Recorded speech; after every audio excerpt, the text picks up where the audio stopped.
मोहम्मद वाले मोहम्मद बुलंदर सलावत। अल्लाहुम्मा सल्ली अला मुहम्मद वाले मुहम्मद। अल्लाहुम्मा सल्ली अला मुहम्मद वाले मुहम्मद। इज्जत में आए हुए तमाम साहिबान इज्जत की इज्जत को महफूज फरमा। मजलिस के आबानियान हाज़रीन की शिरकत मोहब्बत अकीदत को खुदा शहज़ादी कौनैन मलका दारैन जनाब फातिमा ज़हरा की अज़मत के सदक़े में कबूल व मंजूर फरमा। बानी मजलिस से लेकर आखिरी सामईन तक हर एक को उसकी नियत के मुताबिक इजाज़त फरमा। मौत की आखिरी हिचकी हो ज़बान पे बिरदे अली वलीउल्लाह जारी फरमा। क़यामत की सुबह हो शिफाअत शब्बीर अता फरमा। रहबर मुअज़्ज़म सुल्तान दो जहां आक़ाए ज़मां वारिस कायनात सरकार हज़रत वलीउल्लाह सर के मुक़द्दस ज़हूर में ताजील फरमा। दुआएं कबूलियत तक पहुँचाइए, सहारा दूर कर लीजिए, मिलकर बुलंद आवाज़ में सलावत पढ़ दीजिए। अल्लाहुम्मा सल्ली अला मुहम्मद वाले मुहम्मद। पहला फिक्रा शान बीवी फातिमा ज़हरा की अज़मत के सदक़े में आपकी समातों को हदिया कर रहा हूँ। जिसकी मार्फत जितनी उसको इजाज़त देगी उसको उतनी ही दरे बीवी फातिमा की खुशबू महसूस होगी। तो मेरा साथ दीजिएगा, मैं कह रहा हूँ मकाम व मर्तबा सैयदा खुदा की कसम, खुदा ही जानता है बस खुदा, खुदा की कसम। मुसीबतों में सदा काम आई नारे अली और हादिसों में बस हदीसे किस्सा, खुदा की कसम। अरे नबी की बेटियां कितनी हैं, बहस मत कीजिए, हमें मुबाहिला में नजर आ गया, खुदा की कसम। अपने तेरे मिजाजी खुदा को जो गौर से देखा, मुसैरी बोले यही है खुदा, खुदा की कसम। बशर का जहन जहाँ थक गया वहाँ से अभी मकाम फिजा बहुत दूर है, खुदा की कसम। जुर्म है उसको कहो रजी अल्लाह, वो जिस पर राजी नहीं फातिमा, खुदा की कसम।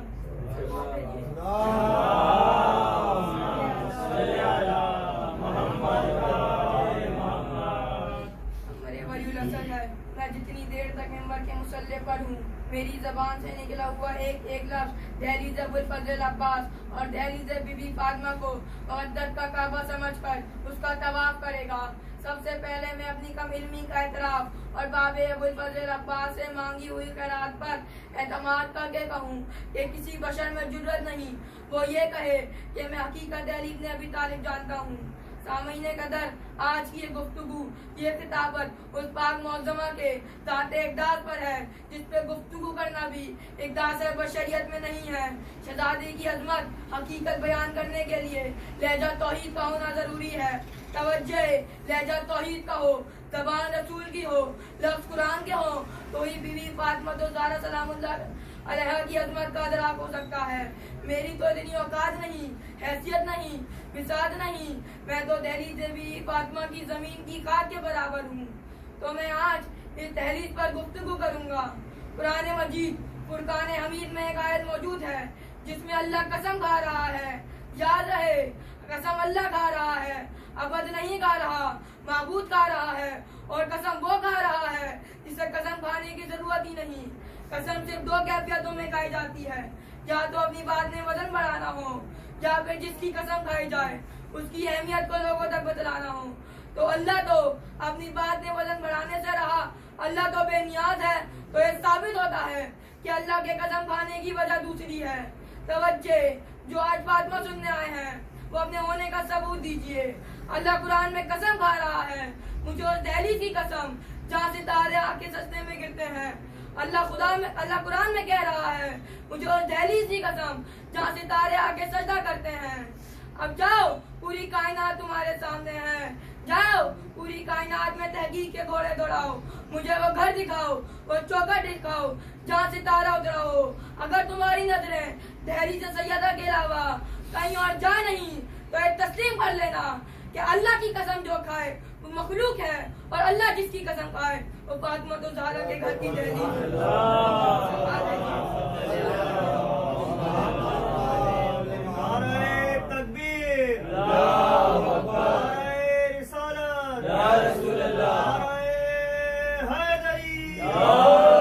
मोहम्मद वाले मोहम्मद बुलंदर सलावत।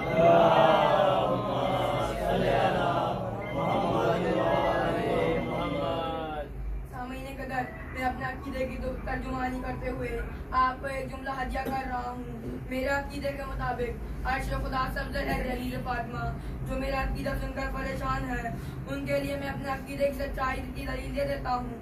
मुझे बताइए, अर्श पर कौन रहता है? अर्श पर जिब्राइल रहता है, मीकाईल रहता है, इस्राफील रहता है, इजराइल रहता है। और यहाँ जमीन पर देखते हैं, फातिमा तो ज़हरा की दहलीज पर देखते हैं तो हमें सलमान बैठे नजर आते हैं, कंबर जैसा बैशा बैठा नजर आता है, मिकदाद बैठा नजर आता है, पिज्जा बैठी नजर आती है। अब जाओ, मुझे किसी भी मकतब फिक्र की ज़ईफ़ से ज़ईफ़ रिवायत दिखाओ कि कभी सलमान ने कहा हो या अली मुझे अर्श पे भेज दीजिए, कभी कंबर ने कहा हो या अली मुझे जन्नत की सैर करा दीजिए, कभी पिज्जा ने कहा हो या अली मुझे जन्नत से फल मंगवा दीजिए। इधर दिल्ली से फातिमा पर रहने वाले उधर जाने की ख्वाहिश नहीं रखते और उधर अर्श पर रहने वाले कभी गरीब बनकर कभी मिस्कीन बनकर इधर से रोटियां लेने आते हैं। सलमान लीजिए।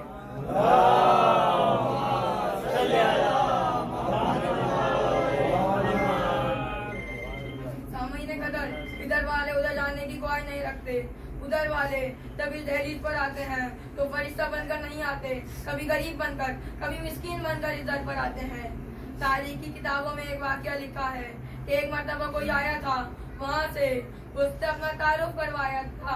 अना हयातुल हसनैन, मैं हसनैन का दर्जी हूँ। अंदर खड़ी फिजा ने कहा था, जिब्राइल मैं तेरे लहजे से वाकिफ हूँ, मुझे खबर है तू जिब्राइल है। जिब्राइल तू जिब्राइल बनकर तारुफ करवा। तो जिब्राइल ने कहा, फिजा क्या तुझे नहीं पता इस दरवाजे पर आकर अपना मनसब नहीं बताया जाता, अपना ओहदा नहीं बताया जाता, जो ओहदा ये अदा करें वो बताया जाता है।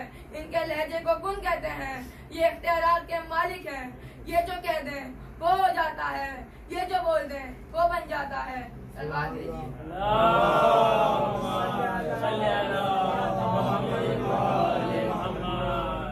सामईन कदर, तारीख की किताबों में एक और वाकया लिखा है कि एक मर्तबा सलमान आए थे दहलीज सैयदा पर और झुके हुए थे दहलीज पर। एक शख्स वहाँ से गुजरा, उसने सलमान को मुखातिब करके कहा, तू हर वक्त इस दहलीज पर झुका रहता है, तुझे मिलता क्या है इस चौकर से? सलमान ने नजरें उठाई और नजर भर के उसकी तरफ देखा और कहा, तूने आज तो इसको दहलीज कह दिया है, अगली बार इसे दहलीज ना कहना।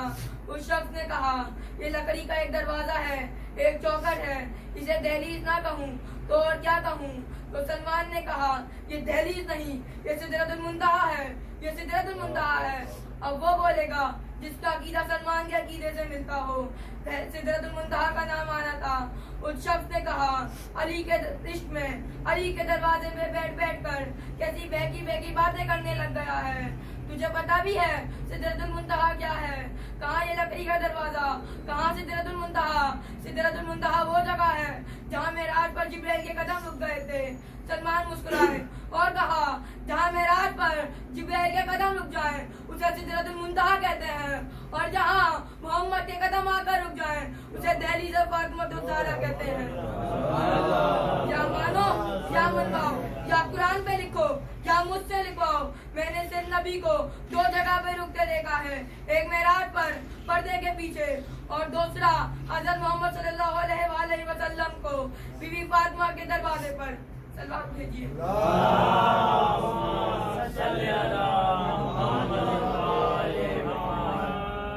सामईन कदर, मैंने अपनी इबादत का आगाज आयत तकबीर से किया था। हदीस किस्सा सबने पढ़ी है, सबके घर में मौजूद भी है। हमारी हर इबादत का आगाज हदीस किस्सा से होता है। तो क्या है हदीस किस्सा में? एक मर्तबा मौला हसन आए और कहा, अम्मा कहीं से नाना की खुशबू आ रही है। वो हसन जो माँ की गोद में बैठे बैठे लोहे महफूज का मुताला कर लेते हैं, वो हसन पूछ रहे हैं। फिर मौला हुसैन आए, इन्नी यशम्मु इंदकार आए तय्यबा। बीबी ने कहा, चादर के नीचे हैं। फिर मौला अली आए, वो अली जो सिर्रा से सुरैया तक देख सकते हैं, वो अली पूछ रहे हैं, ज़हरा रसूल कहाँ हैं? बीबी ने कहा, चादर के नीचे हैं। तो एक लम्हे के लिए कोई मोमिन सोचे कि इमाम हसन को रसूल नजर क्यों नहीं आ रहे, कहीं में करबला को रसूल नजर क्यों नहीं आ रहे, अली जैसा खतीब मिंबर सलोनी को नजर क्यों नहीं आ रहे। इसका मतलब है इसमें कोई पैगाम है, कोई हिकमत है, कोई राज है उम्मत के लिए। तो आइए मेरे साथ मिलकर इस रात से पर्दा हटाते हैं। 1,23,999 के सुल्तान अंबिया और फातिमा ज़हरा की चादर के नीचे मौला हसन ने भी पूछा, मौला हुसैन ने भी पूछा, बाबे मदीना ने भी पूछा। बीबी ने कहा तो ये तीनों चले गए, ये तीनों के तीनों इमाम हैं। अली भी इमाम है, हसन भी इमाम है, हुसैन भी इमाम है। और नतीजा दे रहा हूँ, तवज्जो रखिएगा, ये तीनों के तीनों इमाम हैं और ज़हरा से पूछ रहे हैं। बीबी ने कहा ये तीनों के तीनों चले गए, अब मुझे क्या देने दीजिए। जो उम्मत को रास्ता दिखाए उसे इमाम कहते हैं और जो इमामों को रास्ता दिखाए उसे फातिमा तो ज़हरा कहते हैं।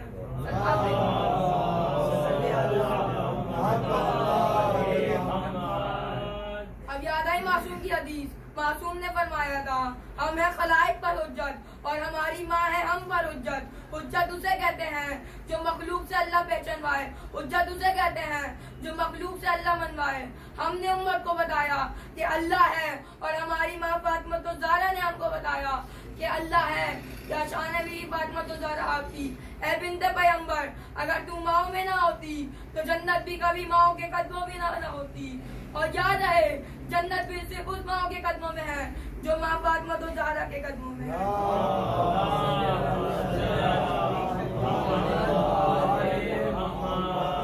फातिमा ज़हरा सलामुल्लाह अलैहा बुलंदतर सलावत।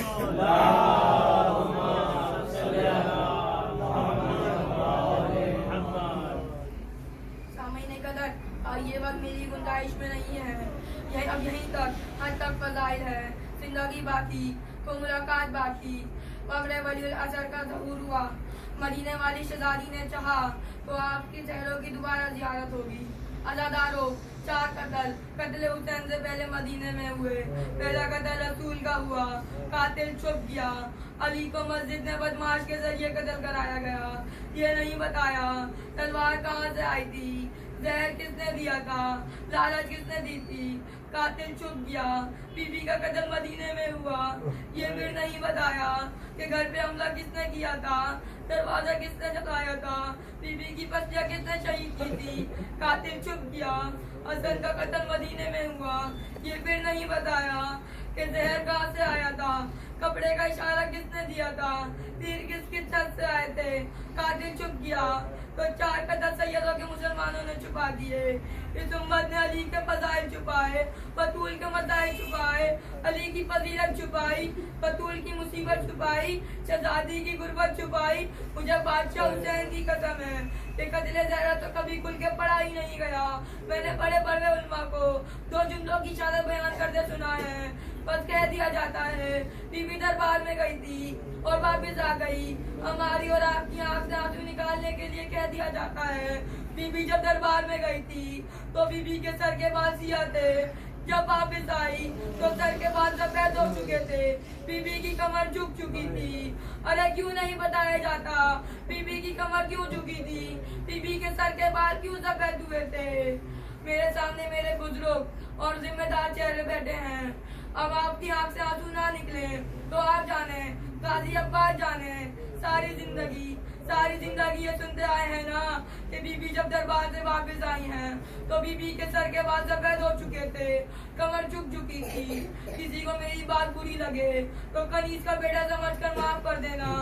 अज़ादारों, बीबी जब दरबार से वापस आई है ना तो बीबी का एक हाथ रुखसार पे था, बीबी बतूल का एक हाथ चेहरे पे था। तड़प के उठती शाम की मलका और लोग क्या कहती हैं, अम्मा तुझे दरबार में किसी ने मारा भी था, अम्मा तुझे किसी ने मारा भी था। रो के बोलती हैं आहिस्ता बोल, मेरे हुसैन ने सुन लिया तो वो मर जाएगा। अरे कौन कौन से दुख सुनोगे सैयदा के, अरे कौन कौन सी शहादत छुपाओगे सैयदा की। आधे से ज्यादा रकम तो बीबी अपने साथ ले गई हैं। आधी रात को अली आते, उजरे का पर्दा हटाते, तड़पती हुई नबी की बेटी को देखते, फिर मेरे मजलूम मौला घर के कोने में जाकर बैठ जाते और बच्चों को पास बुलाते, कहते मुझे बताओ तुम्हारी माँ कितनी जख्मी है। बस एक मेरे मर्तबा मेरे मौला हसन आए और कहा बाबा तू शेर खुदा है लेकिन अम्मा के दुख तुझे बताऊंगा तो तुम बर्दाश्त नहीं कर पाओगे। मौला ने कहा, हसन मुझे बता। मेरे मौला हसन ने अपना दायां हाथ अली के सर पर रखा और कहा, बाबा तुझे तेरी इज्जत की कसम, कई रातें हो गई हैं, हमारी माँ नमाज में कुनूत नहीं पढ़ रही, हमारी माँ के हाथ नमाज में कुनूत के लिए उठते ही नहीं है। अरे कौन कौन से दुख सुनोगे सैयदा के, अरे कौन कौन सी शादा छुपाओगे सैयदा की, आपके गिया करने के लिए इतना ही काफी है। 350 बंदा तहरीर बैठ कर पहचानता रहा, ये तहरीर मोहम्मद की है, ये मोहर नबूवत की है। हर कोई देखता रहा, बीबी चुप करके खड़ी रही, हर कोई देखता रहा, बीबी चुप करके खड़ी रही। बस एक मर्तबा तहरीर पर हाकिम के हाथ में गई, उसने बिला तशबीह तहरीर को यूं लहराया, लहरा के कहता है, तेरे पास कोई गवाह है इसका कि यह तहरीर मोहम्मद की है। दाई तरफ से हसन उठे, बाई तरफ से हुसैन उठे, दोनों शहजादों ने अपने इमाम हाथ में रखे और रो के कहते हैं, हमारी माँ सच बोल रही है, हमारी माँ सच्ची है, आपके मरने के लिए यही जुमला काफी है। उसने तहरीर को पढ़ना शुरू किया, तहरीर के पुरजे उल्टे, तरफ के बेटी शाम की मलका, पता तरफ से बेटी नबी की बेटी, बीबी पुरजे भी चुन रही थी और हुसैन को भी देखती जा रही थी। बीबी तहरीर के पुरजे भी चुन रही थी और मौला हुसैन को भी देख रही थी। मौला हुसैन ने रोकर कहा, अम्मा मुझे इस तरह क्यों देख रही हो? बीबी ने कहा, हुसैन मैंने जैसे आज इस तहरीर के पुरजे उठाए हैं, तू करबला में कासिम की लाश के टुकड़े उठाएगा। अज़ादारो, इतनी जख्मी है नबी की बेटी, मौला दर्जा बुलंद करे। मुबलिग आजम मौला इस्माइल साहब के वो एक जगह मजलिस पढ़ रहे थे। मजलिस पढ़ते पढ़ते उनके मुंह से एक जुमला निकला, माँ और बेटी की किस्मत अजीब है। माँ भी दरबार में गई, बेटी भी दरबार में गई। माँ साबी के दरबार में गई, बेटी शराबी के दरबार में गई। माँ चंद घंटे, बेटी भी चंद घंटे। माँ चादर पहनकर, बेटी बिना चादर के। माँ बेटों के साथ, बेटी बहनों के साथ। उन्होंने ये जुमला एक जुमला कहा, ए फातिमा ज़हरा, ये तेरा मुकद्दर, पर है बीबी ज़ैनब, तेरा मुकद्दर फिर भी अच्छा है। उन्होंने ये जुमला 3 मरतबा कहा, ए बीबी ज़ैनब, तेरा मुकद्दर फिर भी अच्छा है। ए बीबी ज़ैनब, तेरा मुकद्दर फिर भी अच्छा है। ए बीबी ज़ैनब, तेरा मुकद्दर फिर भी अच्छा है। उन्होंने ये जुमला 3 मरतबा कह के मिंबर छोड़ दिया। मजमे में से एक सैयद उठा, उसने वो उठकर मौलवी इस्माइल के गले में बाहें डाली और कहता है, मौलाना आपने एक जुमला गलत पढ़ दिया, आपको कहना चाहिए था, ए बीबी फातिमा, तेरा मुकद्दर फिर भी अच्छा है, पर आपने कह दिया, ए बीबी ज़ैनब, तेरा मुकद्दर फिर भी अच्छा है। मौलाना इस्माइल ने कहा, मैं गैर सैयद हूँ, मैं इसके आगे का जुमला नहीं पढ़ सकता। तू तो सैयद है, मैं तेरे को बता देता हूँ, तू लोगों को बताइयो। बेशक बीबी ज़ैनब शराबी के दरबार में गई, लेकिन बीबी ज़ैनब को किसी ने झूठा नहीं कहा। आज किस्मत मोहम्मद की बेटी की 350 साहबियों के सामने कह दिया, फातिमा तू झूठ बोल रही है, फातिमा तू झूठी है। अरे कौन कौन से दर्द सुनोगे सैयदा के? आप भी मादमी हैं, मैं भी मादमी का बेटा हूँ। ना मैं पूरी शहादत पढ़ सकता हूँ, ना आप सुन सकते हैं, पर 4 दर्द सुन लो। मैं दरवाजा नहीं पढ़ सकता, मैं नहीं बता सकता कैसे मुसलमान अंदर दाखिल हुए, बस ये बता सकता हूँ, मैं 4 इशारे दे सकता हूँ। किताबें कहती हैं कि इन्होंने बीबी के घर की छत भी गिरा दी थी। जरा सुतून के पीछे अपने पहलू का जख्म भूलकर अपनी चादर में कभी कुलसूम को छुपाती, कभी ज़ैनब को छुपाती। जब मुसलमान अंदर दाखिल हो रहे थे, ज़हरा रो रो के इंतजार कर रही थी, अंदर ना आना, अंदर मेरी ज़ैनब बैठी है, अंदर ना आना, अंदर मेरी कुलसूम बैठी है, मेरी बेटियां मेरे पर्दे की वारिस हैं। आए कैसा रिसालत दिया है मुसलमानों ने। अज़ादारो, आधी रात को अली मदीने में बेल कर लिए ज़हरा की कब्रें खोदते रहे। आधी रात को अली घर आए, ज़ैनब पापा के सामने हाथ जोड़ के खड़ी हुई और रो के कहती हैं, पापा तुझे खबर भी थी, अम्मा के जनाजे पे तना बैठे हैं। पापा आधी रात से कहाँ थे? मेरा मौला अली ने कहा, बेटी ज़ैनब मैं तेरी माँ की कब्रें खोद रहा था। बीबी ज़ैनब ने कहा, पापा कितनी कब्रें खोदी? मौला अली ने कहा 40। बीबी ज़ैनब ने जैसे ही सुना, फौरन अली की कब्र छोड़ दी और रो के कहती हैं, मेरी माँ को 40 कब्रों की क्या जरूरत है? अब जिसको भी बिस्तर रोना है अली का जवाब पढ़ रहा हूँ। मेरे मौला अली ने बीबी ज़ैनब को अपनी आबा में छुपा लिया और रो के कहते हैं, बेटी ज़ैनब, हम इतने गरीब हो गए, मैं तेरी माँ को तकताने नहीं, तेरी माँ को छुपाने जा रहा हूँ। जो लोग बेलचे ओढ़ने से लेकर दरवाजे तक आ गए, वो कहीं बेलचे ओढ़ने से लेकर ज़हरा की कब्र न पहुँच जाए। मातम है।